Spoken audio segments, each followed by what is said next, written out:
Very strong third quarter results today, Declan. Very good to see that. Do you want to tell us a little bit about it? Yeah, Eamon. Actually, we're very pleased with the results. The third quarter is traditionally, obviously, in our business, is the most important quarter. It's got the peak summer months in there.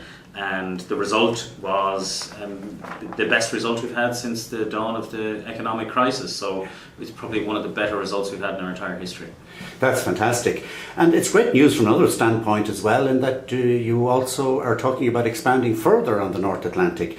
And that's been an extraordinary success story for you in recent times. So take us back a little bit about where you've been on the North Atlantic the last few years. Okay, well, if we go back, I suppose we look at it really as a kind of a 5-year project. And if we go back to 2009, the company was actually in crisis and we were suffering financially, and we needed to conduct what we referred to at the time as radical surgery on our network. So that involved a lot of tightening of costs all over the business and the reduction in transatlantic capacity.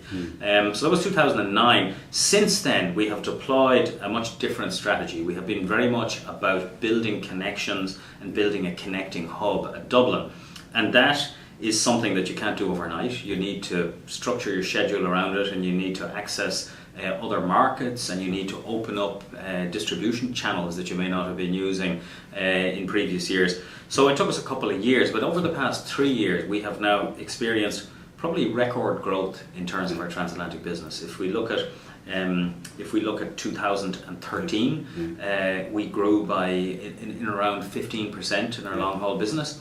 This year we've put to date about 25% extra capacity into the marketplace, and we're actually selling something close to 30% of that. That's fantastic, and new gateways as well, of course. Yeah, so we have new gateways, and I'll tell you a bit about that in a moment. But next year, what we announced today is that next year we intend to grow the long haul business by about another 12-13% as well.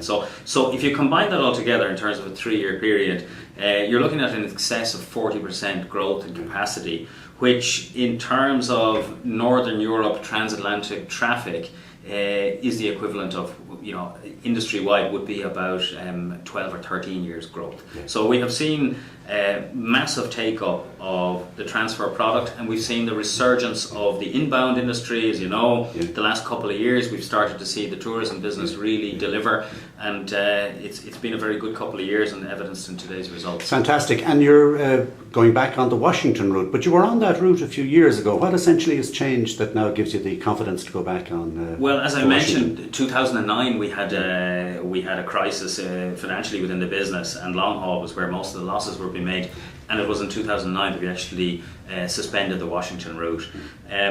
What's different now, I suppose, is the model at the time was what we call point to point. We were selling effectively traffic between Dublin and Washington. In the last couple of years, we have built connecting networks both at Dublin and in the US through our partners United Airlines and JetBlue, and we now are selling effectively all of America to all of Europe. And that is what is giving us, I suppose, confidence that we probably won't fill an Airbus A330 out of Dublin alone to run a viable route to Washington, but we certainly believe that we can make profits selling a connecting product at Dublin as well as point to point. Sure, and that would seem to be borne out in the San Francisco route, which you reintroduced last year and are now going to daily service next year. Last year, as I say, we announced the growth. It came into place at the start of summer schedule this year, so 2014 summer, and what we've seen is it's beaten all our expectations. So San Francisco, we put in a 5 times a week service. It was certainly something we're a little bit nervous about because it's that bit longer than the rest of our long haul sectors and has the ability to burn a lot of money if you don't get it right. And we're bowled over by the levels of demand. We've had in excess of 95% load factors throughout the peak summer months in San Francisco, and it's a new route. Well, it's a new route. It's only up and running. So yes, we're very excited about how San Francisco's performed. And Toronto?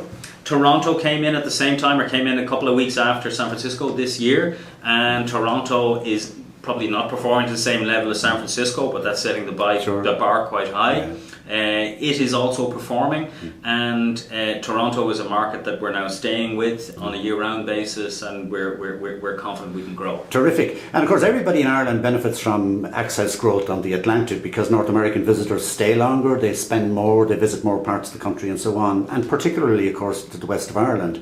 So how is Shannon faring in terms of services currently and for next year?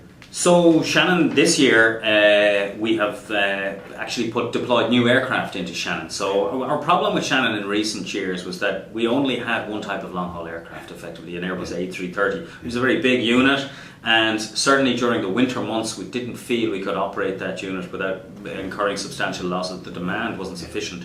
We've now deployed smaller aircraft, Boeing 757s, and we have two of them in Shannon, which has enabled us to actually double the frequency out of Shannon. We can operate, which is effectively a daily service on both Shannon, New York and Shannon, Boston, and that's been in place since the start of this summer. Also, it will allow us to continue where we used to have to suspend service during the winter months. We will continue with the Shannon Boston all the way through the winter, because we got that smaller, more economical unit that we can use. So it's very good. Not only that, but the performance on the Boston route has been so good that we've just announced today that next year we're actually going to swap an aircraft between.